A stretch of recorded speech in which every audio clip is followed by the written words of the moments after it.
What is good, Horror Horde? This is your boy Horror Gamer, back with another video for you. And on tonight's video we have another Creepypasta Theater.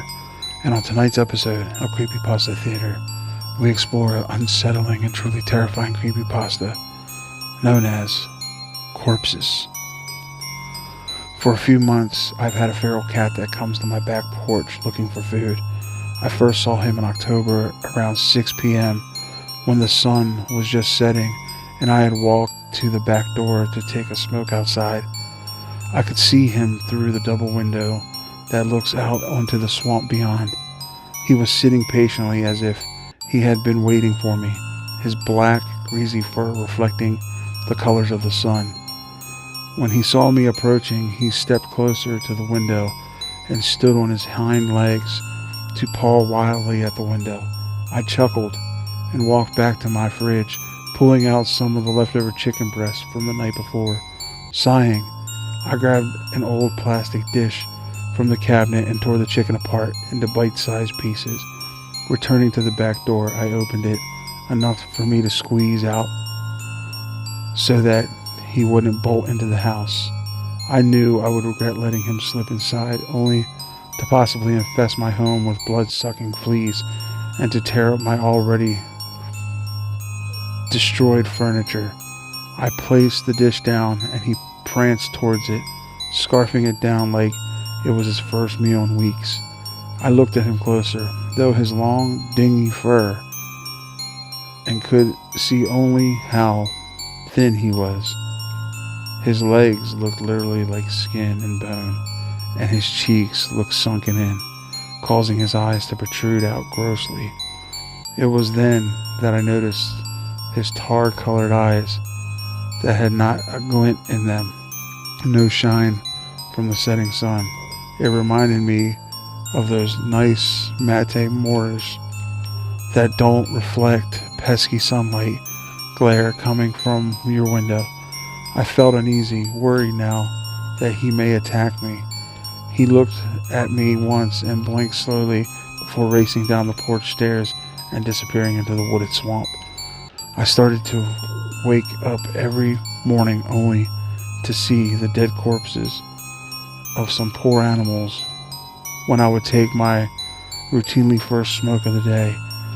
It started with little animals, birds, mice, and other small rodents. I always figured it was just the way the cat thanked me for feeding him when he came, which was only a couple times a week. Even though I saw him minimally, there was always a dead animal on the porch step every morning.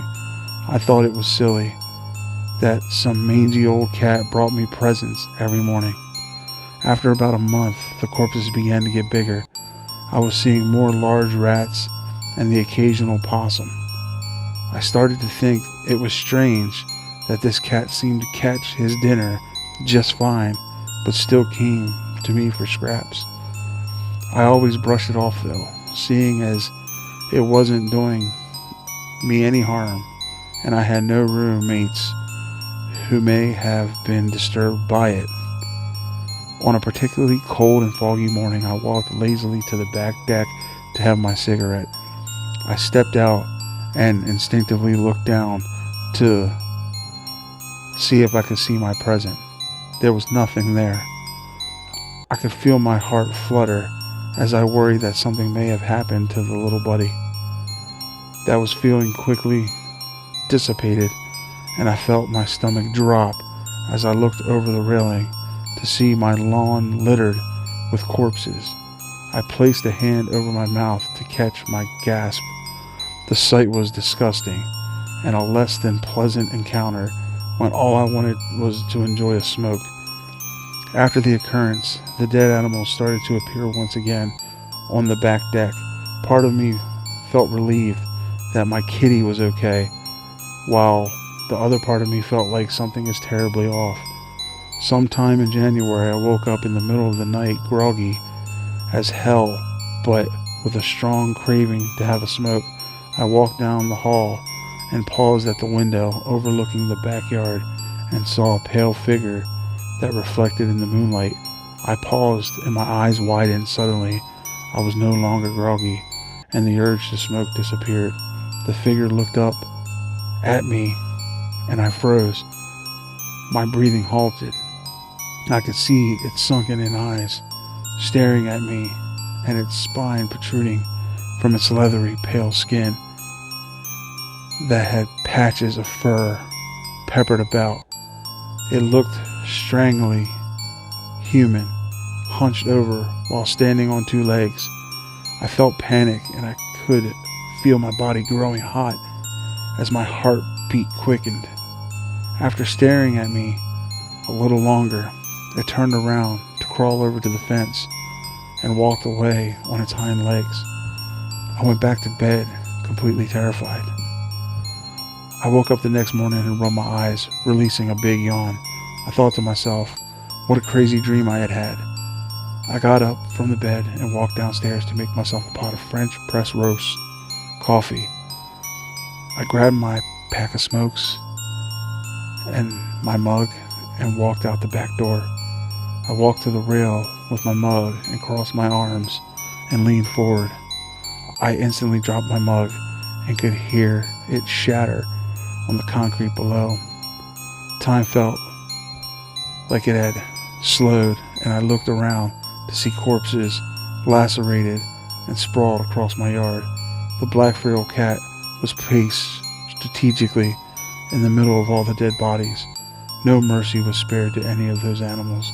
I felt my stomach heave, and I threw up what was left of my dinner from last night. I felt a chill run down my spine as I remembered what I had seen the night before, and I no longer believed it was a dream. I quickly walked back to the door and locked it shut behind me. It felt surreal. I couldn't imagine that this was happening, but to my dismay, it was. I couldn't be bothered to clean the corpses. I was too fearful to walk out the door. I stayed inside the house for the rest of the day on my computer looking for a solution to my problem. Of course, I found nothing but nonsense about beings called rakes, wendigos, and skinwalkers. I strongly felt that this was some person playing a massive prank on me, and I desperately wanted to believe that this was the case. I fell asleep at the table in front of the back door. Being the light sleeper that I am, I woke up to a gentle but loud knock at the door, followed by a few more. I instantly sprang up and swiveled around. I pulled the blinds away from the door just enough to peer out the window. Nothing. I walked to the window beside the door and shrieked at what I saw before me. The creature I had seen just the night before had pressed its hands and face against the window and was breathing heavily with a wicked smile plastered against its face. I ran to the counter and snatched my keys, running out of the front door to dash to my car. As I got in and began backing out, I saw the creature come around the side of the house, only to stop when it saw me backing away. It stood up on its hind legs and gave me a slow wave, showing off its nasty pointed teeth and its disgusting smile. I retreated to my sister's home, which was 30 minutes away, and busted through the front door with no explanation. She came running down the stairs with her boyfriend following close behind her. She flicked the lights on and could see how disturbed I looked. Taking me to the guest room downstairs, she told me I was welcome to stay as long as I needed after refusing to tell her what was wrong. I felt crazy. After I had seen what I saw, part of me still believing it was not real, and another afraid she would think I was going crazy. A few days passed, and I was beginning to feel more at ease. My sister was making breakfast by the time I had woken up, and I nodded to her and her boyfriend as I sat down at the table. Suddenly, there was a ring at the doorbell.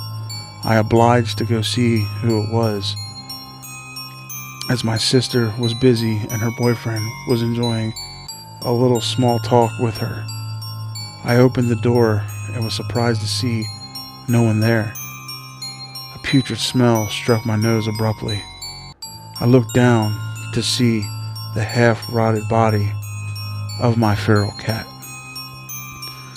So horror horde, if you ever find yourself outside trying to have a little smoke and you see little corpses start to turn up, run, because you never know what could be in the darkness coming after you. And with all that being said, horror horde, this is your boy Horror Gamer saying, as always, don't fear the darkness, embrace it.